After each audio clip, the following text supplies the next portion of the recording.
Oh hey, fancy seeing you guys here. As you can see, it was a very good day. Check out this text message I got from my buddy Ben Ash. Got one of these coming your way to do some content. And then there's a link to a Gibson Les Paul Standard 50s figured top in honey amber. Yeah, Sam Ash, send it my way.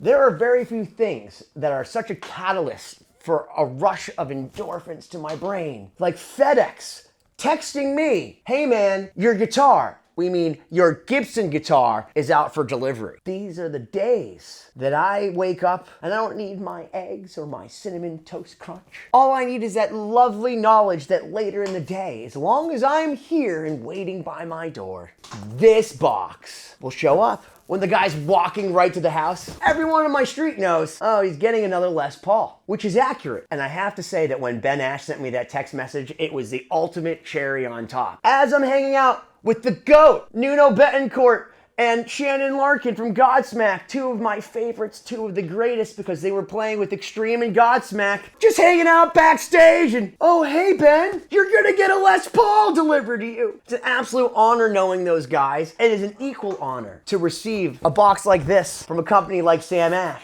Because not only do they have everything, they are literally an American legacy of a company. You can check out the link below. In fact, if you buy anything from Sam Ash, tell them the Neurotic Guitarist sent you. And as it's being delivered, the guy that was like spraying for bugs around my house, make sure my wife doesn't wake up covered in arachnids. He goes, I'm the guitarist. Like, what's the deal with that thing? And I'm like, oh, I'm gonna go do a review. He asked me, he's like, oh man, how many guitars do you have? So I brought him downstairs. Holy.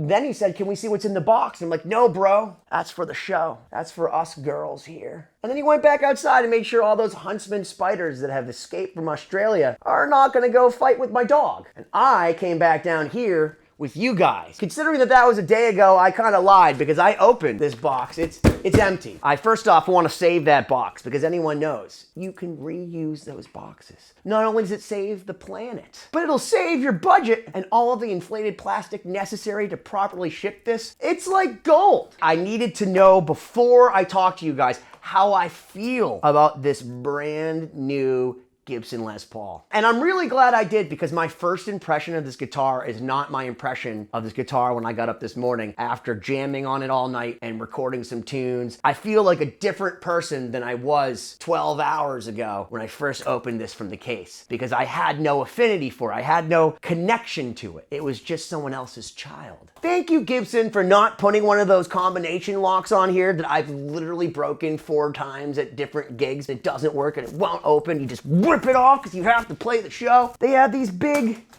beautiful latches. This pink plush is divine. I need to get a bed set that's just made out of this stuff. It's so soft and nice. This is the 50s Les Paul figured in amber. And it's supposed to have a AA top.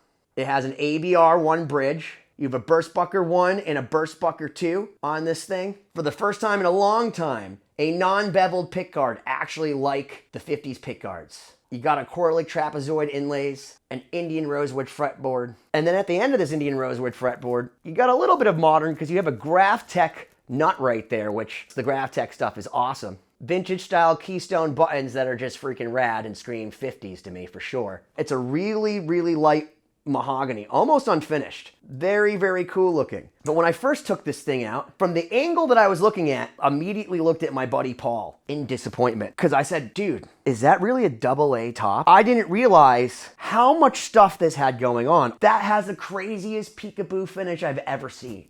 The whole idea of peekaboo is, depending on the way you turn it, look at the 3D of that. By the end of the night, I was telling Paul, I'm not sending this back to Sam Ash because I like guitars that are unique. And you can get tons of guitars that look like, check out the stock photo for this guitar. That's the kind of flame that I think of when I think of figured. So the question becomes, who cares about 1958? I don't even care about last Wednesday. There is nothing that elicits a story more than a 1959 Les Paul. I started playing because I saw Billy Gibbons or Joe Perry or Dwayne Allman or Jimmy Page or Joe Walsh or insert literally 100 amazing guitar players. You've made it, man. You got a 59. So normally I wouldn't tend to get a guitar like this. And I hate pick guards. Pick guards are like toilet paper. There's a right and a wrong way. And the right way for me is to not put this on the freaking guitar. It's like a lobster bib. I don't need a bib to eat my lobster. You're telling me I'm gonna buy a $2,999.99 guitar at the time of filming, and I'm gonna be so lackadaisical that I'm gonna continue to scratch the beautiful wood that this is covering up, that's blocking the beauty of this sap line. I'm gonna do us all a favor. For the rest of this entire review, I am taking off the silly pick guard, and I hope for all those people that are purists that love your pick guards on, that it hurts your feelings, because it hurts my feelings to block this wild, beautiful wood from being able to be seen by you guys. Oh yeah. This looks like Slash. Free the flame. Look at this thing now, man. Oh yeah. So again, why do people care about the 50s? Why do people like this guitar so much? If you research it, the first thing is it's a Les Paul, which is one of the coolest guitars in the history of time, with PAF humbuckers. They must be good because they can go for $5,000, $10,000 a pair now. Yeah, that's crazy to me. PAFs combined with a Les Paul guitar is the magic sauce. And then you add a little bit of flamey flame and you have a guitar that's timeless. A guitar that people are willing to pay 7 figures for, not only because they're the best, but because all of the best have played them. Jimmy Page's #1, it's a 59 Les Paul. Well, it's a 58 to 60 because Joe Walsh's people, before he sold it to Jimmy Page in 1969 for $1,200, didn't have a serial number. So we don't really know. It had a sanded down neck.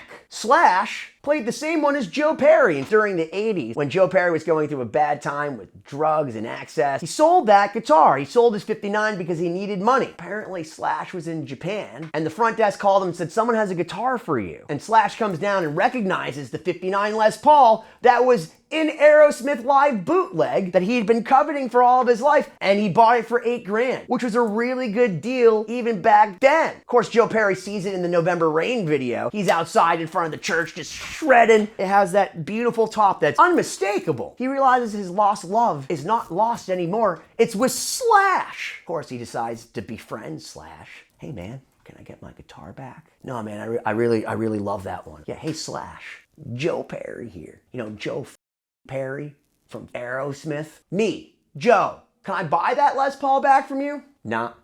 Joe, I like this one. This is the greatest Les Paul. I know, I'm Joe Perry, I know, it's the greatest. Can I have it back? He was none too pleased about it. And the story goes that for Joe's birthday, Slash gave it back, which is a very, very nice gift because a Joe Perry owned 1959 Les Paul is even more valuable than just a 1959 Les Paul. And then it was a Slash owned Les Paul. That was big of you, Saul Hudson. I don't know if I could be that nice. Maybe for Joe, maybe. There were so many just huge influential players that picked up this guitar. Even Eddie Van Halen had a 59 Les Paul. I heard a story about him complaining that one of the pickups didn't work. And it's like, oh, I never took it out. And if you saw the Les Paul, he hollowed it to crap. I reached out to my friend Matt Kaler at Gibson and I asked him what was the story behind this guitar. And he said it's loosely based on Gemini, a 59 owned by Cesar, the CEO of Gibson. If you look, it has a similar color. It's got a very similar feel to it. Like every 59 on the planet, they're such special guitars, just like Jimmy Page scoring his #1 Les Paul from Joe Walsh in 1969, to Slash having somebody at his hotel in Japan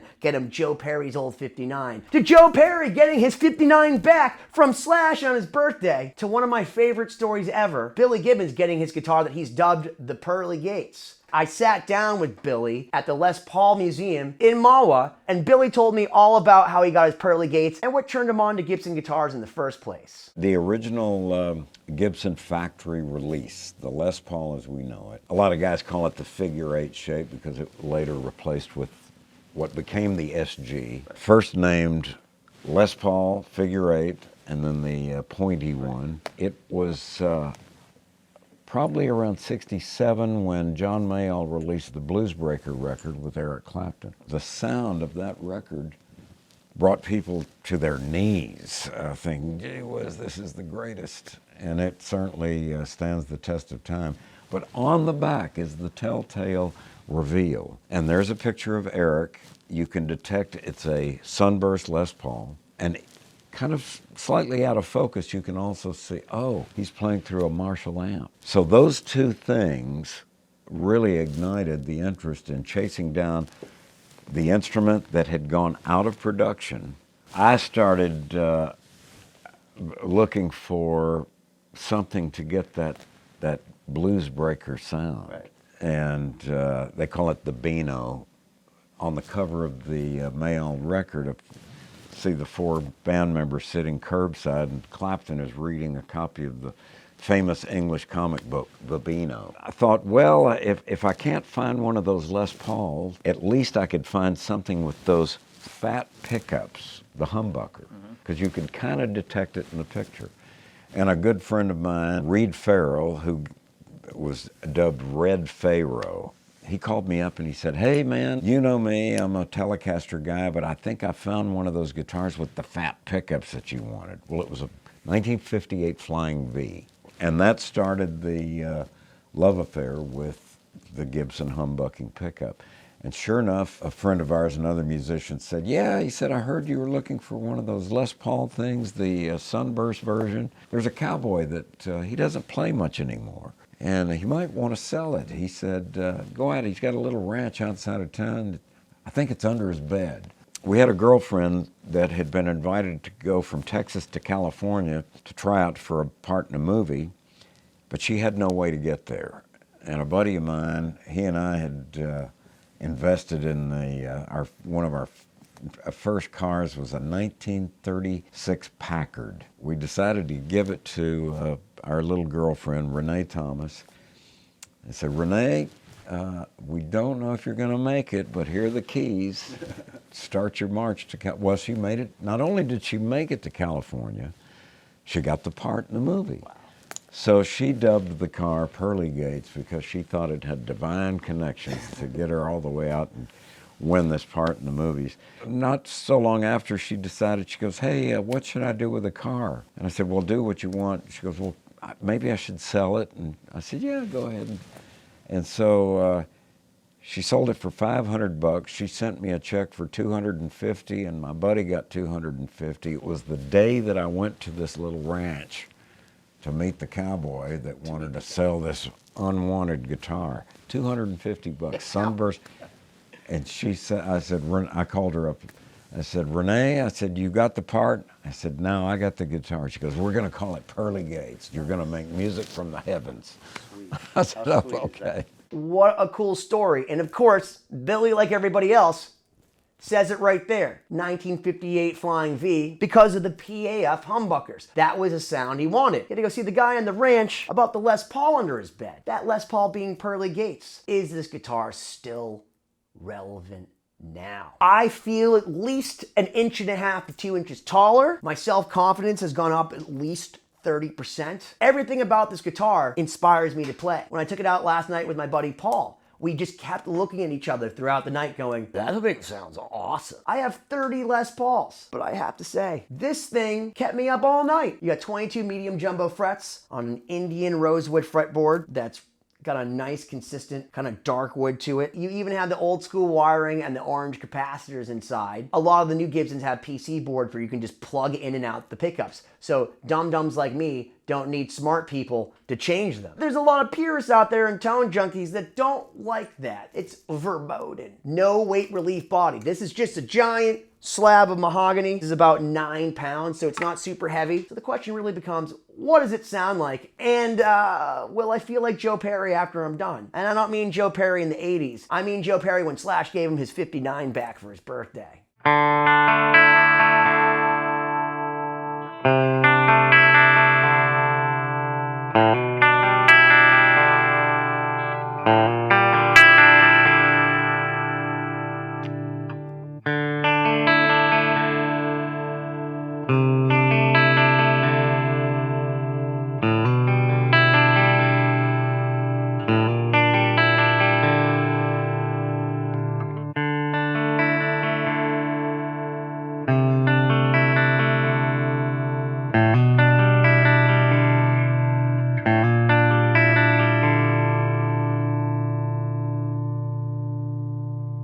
I can feel the sustain.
That sounds exactly what I hope a Les Paul would sound like. If this is what a Les Paul sounded like in the 50s, then I can understand why people still care about it in 2023. Because I certainly care about it a whole lot right about meow. I keep thinking I'm seeing things out of the side of my eye, but it's just, again, this top just going, boo! Hey!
This is the kind of guitar you want to end up on an island with, assuming you end up on an island and you need a guitar. But if you were going to be on an island and you were stuck and you only had one guitar, this would be a great one. This would be the one. And if after this video, you're still wondering why Gibson makes 1950s Les Pauls just like this, then I can't help you. Why don't you smash that subscribe button already?